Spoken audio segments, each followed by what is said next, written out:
Welcome to Progress Coaching Institute. Progress Coaching Institute में आपका स्वागत है। तो आइए हम लोग प्रीवियस लेक्चर में जहाँ तक समाप्त किए थे उसी के आगे पुनः हम लोग प्रारंभ करते हैं।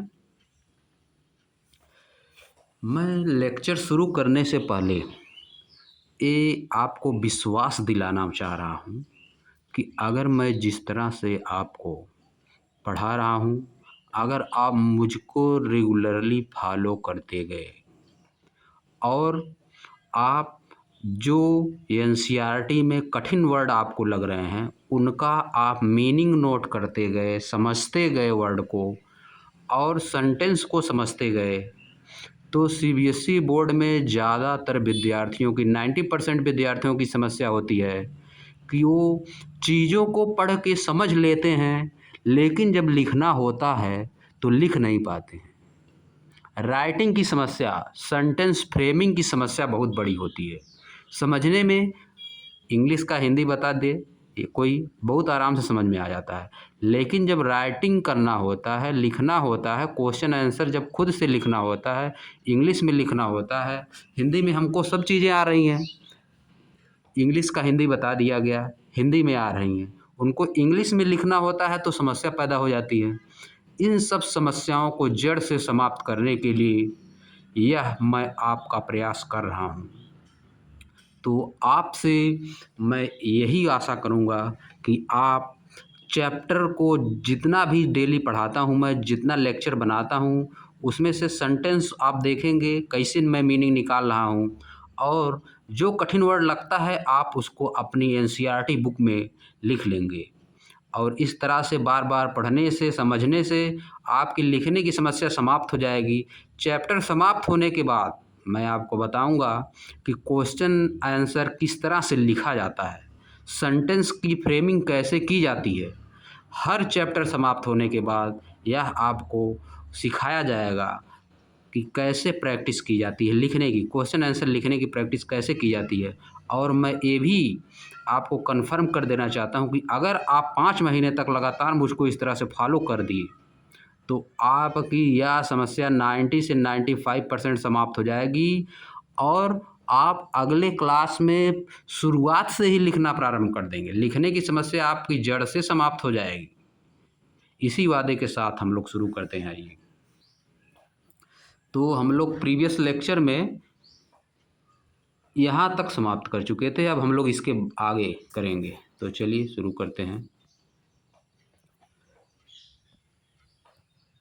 From the world of particles, particle के संसार से, यानी हम लोग पार्टिकल के संसार से एंड द मिक्सचर, और मिक्सचर के संसार से, पार्टिकल और मिक्सचर के संसार से we then move into the world of light. अब हम लोग लाइट के संसार में प्रवेश करेंगे। मूव इनटू मतलब प्रवेश करना, में जाना। Move into the world of light, अब हम लाइट की तरफ प्रवेश कर रहे हैं, मतलब लाइट के बारे में अब जानेंगे। पार्टिकल और मिक्सचर के बारे में हम लोग पीछे जान चुके, पीछे लेक्चर में। अब हम लोग कहाँ जाएंगे? लाइट। लाइट कैसे आती है संसार में, लाइट सूर्य से, सन से लाइट कैसे आती है, हम लोग इसके बारे में हम लोग पढ़ेंगे। वी विल, यहाँ पे विल है, वी यहाँ पे हम लोग सेल भी कर सकते हैं, विल भी कर सकते हैं। अब आई वी के साथ विल का ही प्रयोग हम लोग ज़्यादातर देखने के लिए मिलता है। सेल का प्रयोग पहले हम लोग करते थे, अब आई वी के साथ भी विल का ही प्रयोग किया जाता है। I will study how light rays reflect off flat and curve mirrors. हम अब पढ़ेंगे कि लाइट की जो रेज हैं कैसे रिफ्लेक्ट होती हैं, मतलब रिफ्लेक्ट मतलब वापस आती हैं, reflect off flat and curve mirror. Flat और कर्व मिरर से लाइट की रेज कैसे वापस आती हैं। And bends when passing through the lenses, और कैसे मुड़ती हैं जब लेंस से पास होकर आगे जाती हैं। And help us understand the working of many object around us, और हमको सहायता करती हैं, ये रेज हमारी सहायता करती हैं समझने में, हमारे चारों तरफ के जो कई ऑब्जेक्ट हैं उनकी वर्किंग को समझने में हमारी सहायता करती हैं। The bending of light, the bending of light explain what happens.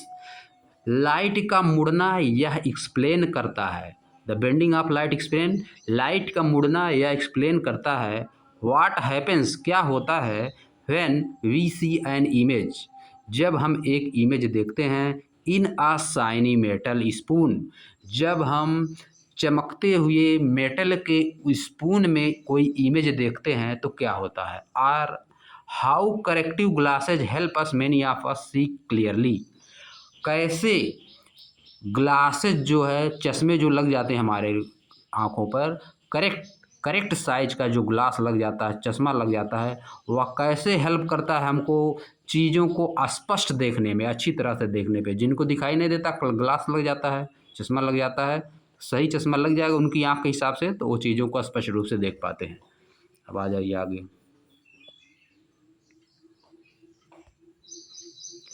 It is not just a polished mirror that reflect light, यह केवल पॉलिश्ड मिरर ही नहीं है जो कि लाइट को रिफ्लेक्ट करता है, मतलब वापस करता है। Rough surface reflect light as well, गंदे सरफेस भी लाइट को रिफ्लेक्ट करते हैं, रफ सरफेस भी लाइट को रिफ्लेक्ट करते हैं। इसके साथ ही केवल पॉलिश्ड मिरर ही लाइट को रिफ्लेक्ट नहीं करता है बल्कि इसके साथ गंदे सरफेस, रफ सरफेस भी लाइट को रिफ्लेक्ट करते हैं। And so does the moon, और इसी तरह से मून भी लाइट को रिफ्लेक्ट करता है। Depending on the relative position of the earth, depending on the relative position of the earth, moon and sun, a slight different part of the moon is illuminating each night। अब आगे देखिए, depending on the relative position of the earth, earth की relative position पे depend होकर, निर्भर होकर, depending on the relative position of earth moon and sun, earth moon और sun की रिलेटिव पोजीशन पे डिपेंड होकर, a slightly different part of the moon, moon का different part illuminated each night, illuminate होता है, प्रत्येक नाइट को illuminate होता है मतलब प्रकाशित होता है, उसमें प्रकाश जाता है। सूर्य का प्रकाश चंद्रमा में जाता है, सन का लाइट मून में जाता है जिससे वह इल्यूमिनेट होता है। तब क्या होता है, giving rise to the beautiful phases of the moon that we see in the sky, जो कि पैदा करता है, गिविंग राइज मतलब जो कि बनाता है मून का beautiful phases of the moon, moon का जो ब्यूटीफुल फेज होता है उसको बनाता है। या देखिए नीचे ब्यूटीफुल फेज बना हुआ मून का, giving rise to the beautiful phases of the moon that we see in the sky, जो कि मून के ब्यूटीफुल फेजेज को देता है जिसको हम आकाश में देख सकते हैं, जिसको हम आकाश में देखते हैं। या देखिए सूर्य के प्रकाश से, सन के लाइट से जो है मून इल्यूमिनेट होता है, इल्यूमिनेट मतलब प्रकाश सूर्य से लाइट लेता है, उससे इल्यूमिनेट होता है मतलब उसके अंदर प्रकाश चला जाता है तो फिर वह लाइट अपना देने लगता है, इसीलिए मून की लाइट कम होती है। आगे आ जाइए। Watching the periodic cycle of the moon phase allowed human to come up with the first calendar। watching the periodic cycle of the moon phases, moon की पीरियाडिक, जिस तरह से मून बढ़ता घट रहा है, बढ़ और घट रहा है, पहले बड़ा हो रहा है, धीरे धीरे बड़ा होता है, फिर घटता है, फिर बड़ा होने लगता है।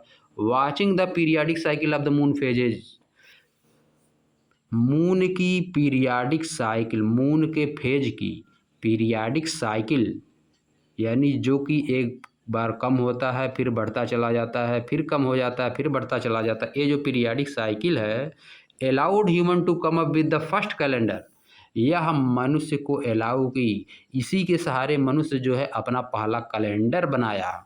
By combining a careful observation of sunrise, sunset and lunar cycle, combine करके, केयरफुली सावधानी पूर्वक कंबाइन करके ऑब्जर्वेशन ऑफ सनराइज, सन का उगना, सन का सेट होना, एंड लूनर साइकिल्स को, various calendar came into being, बहुत से कैलेंडर एग्जिस्ट हुए, बहुत से कैलेंडर बने, बहुत से कैलेंडर अस्तित्व में आए।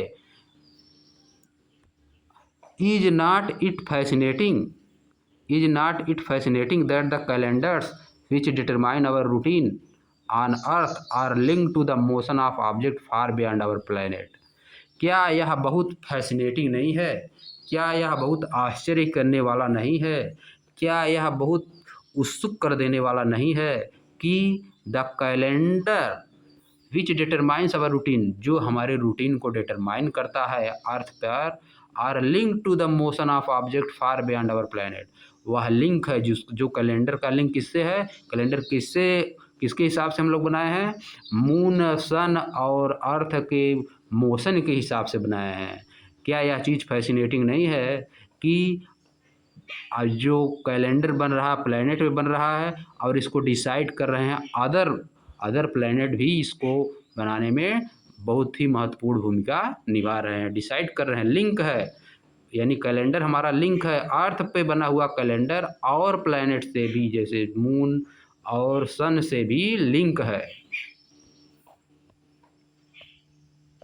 अब आगे आ जाइए।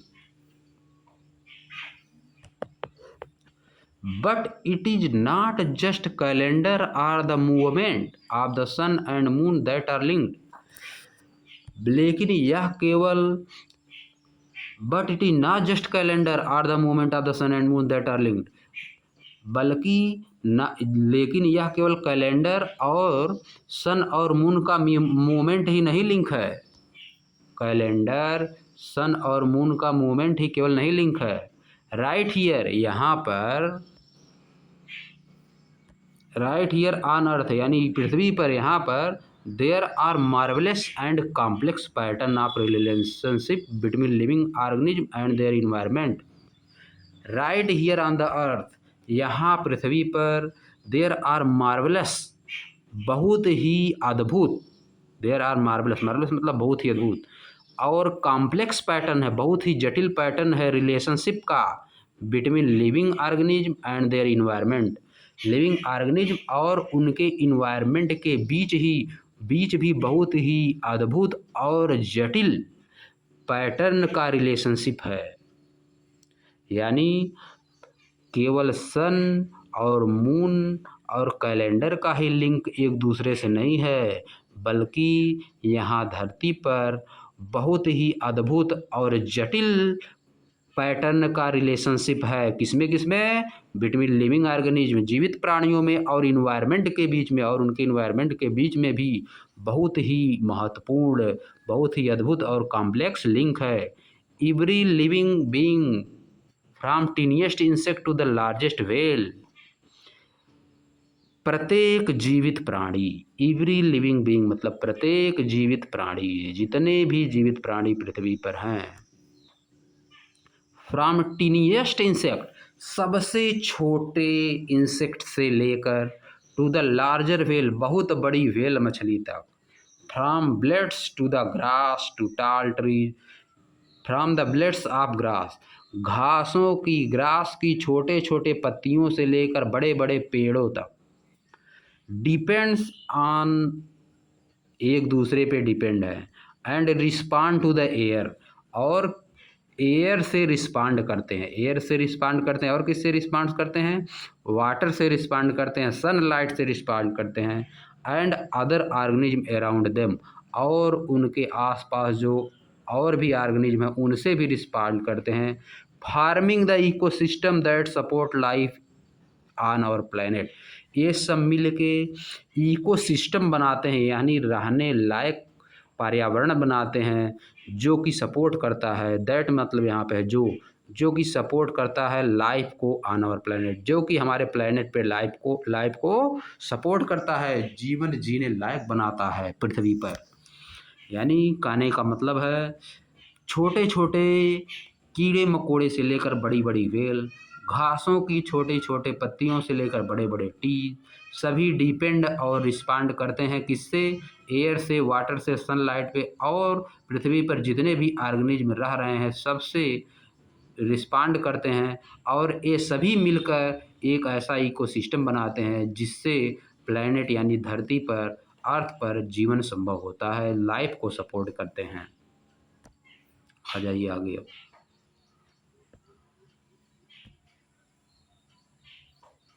इन the final chapter of this book, इस बुक के अंतिम चैप्टर में, we can put it all together and try to understand what make earth just right. इस बुक के अंतिम चैप्टर में, in the final last chapter, यानी इस बुक के अंतिम चैप्टर में, वी कैन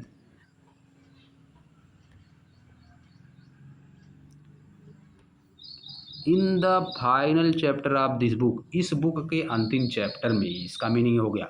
अगर आपको कहना है इस बुक के अंतिम चैप्टर में, तो आप क्या कहेंगे? इन the final chapter of this book. आप इसको भी समझते चलिए कि सेंटेंस कैसे बना है, पकड़ना है आपको, खुद से पढ़ के एक बार फिर पढ़ना है एनसीईआरटी बुक से। पढ़ाने के बाद फिर आपको पढ़ना है, वीडियो को पॉज कर देना है, 1-2 सेंटेंस 3 सेंटेंस पढ़ना है, 2 सेंटेंस, फिर वीडियो को पॉज करके देखना है कि उसकी मीनिंग क्या है। इस तरह से पढ़ने से आपको तैयार हो जाएगा। In the final chapter of this book, we can put it all together and try to understand what makes Earth just right for life. हम सब कुछ रख सकते हैं, we can put all together, हम सब कुछ रख सकते हैं, एंड ट्राई टू अंडरस्टैंड, और समझने का प्रयास कर सकते हैं, what make earth just right for life, कि पृथ्वी को रहने लायक, लाइफ के की ज़िंदगी बिताने लायक पृथ्वी को क्या चीज़ बनाती है। जब हम इस बुक को पूरा पढ़ लेंगे, अंतिम चैप्टर में पहुंच जाएंगे इस बुक के, तब हम यह समझ सकते हैं या बता सकते हैं और या समझने का प्रयास कर सकते हैं कि इस पृथ्वी पर रहने लायक क्या चीज़ बना देती है कि हम इस पृथ्वी पर रह पाते हैं। And to recognise the urgent challenges that our planet now faces, और हम उन सभी चैलेंजेस को भी पहचान पाएंगे जो कि हमारी धरती फेस कर रही है, जिससे धरती का टेम्परेचर बढ़ जा रहा है, ताप बढ़ जा रहा है, पानी सब पिघल जा रहा है। इन सब चैलेंजेज को भी हम लोग पहचान पाएंगे।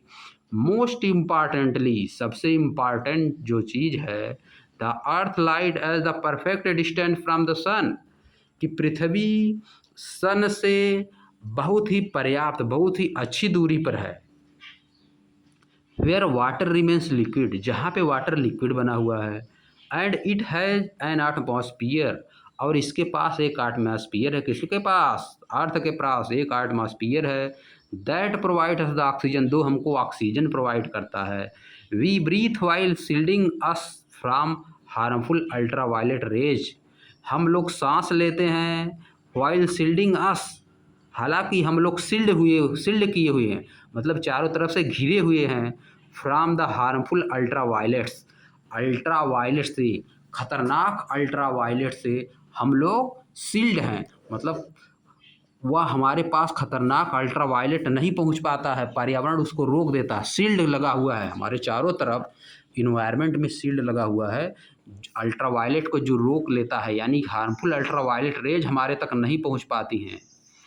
बट लेकिन human activities on the planet can cause A small changes, लेकिन जो ह्यूमन की एक्टिविटीज़ हैं, जो ह्यूमन काम कर रहा है धरती पर, उससे planet can cause small changes, planet में कुछ चेंज आ सकता है, आ रहा है, इन द टेम्परेचर, इसके टेम्परेचर में, ऑफ द अर्थ, अर्थ के, डिसरप्टिंग द क्लाइमेट पैटर्न, जो कि क्लाइमेट के पैटर्न को डिसरप्ट कर रहा है, यानी खराब कर रहा है, विथ डेंजरस कॉन्सिक्वेंसेज, जिसका परिणाम बहुत ही खतरनाक होगा, जीवन जीना यहाँ पे मुश्किल हो जाएगा। इसी तरह से अगर टेम्परेचर बढ़ता रहा पृथ्वी का, तो आगे देखिए,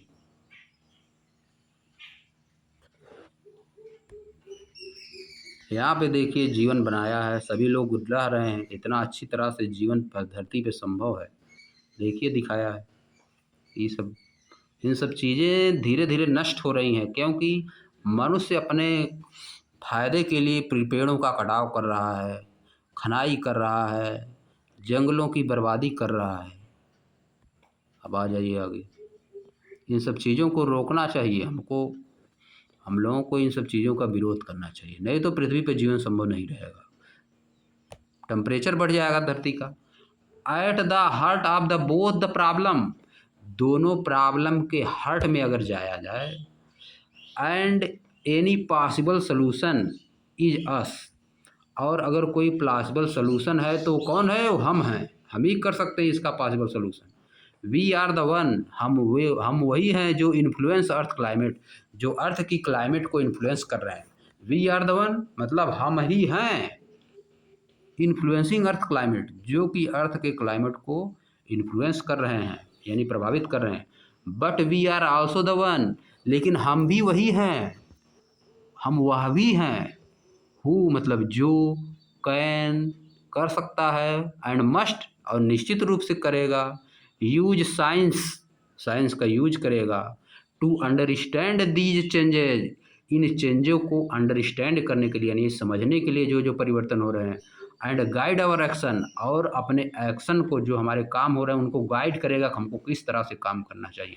यानी हम ही हैं इस पृथ्वी पर जो कि समस्या पैदा कर रहे हैं, और हम ही हैं जो कि साइंस का प्रयोग करके समझेंगे कि इन सभी समस्याओं से कैसे निपटा जाएगा।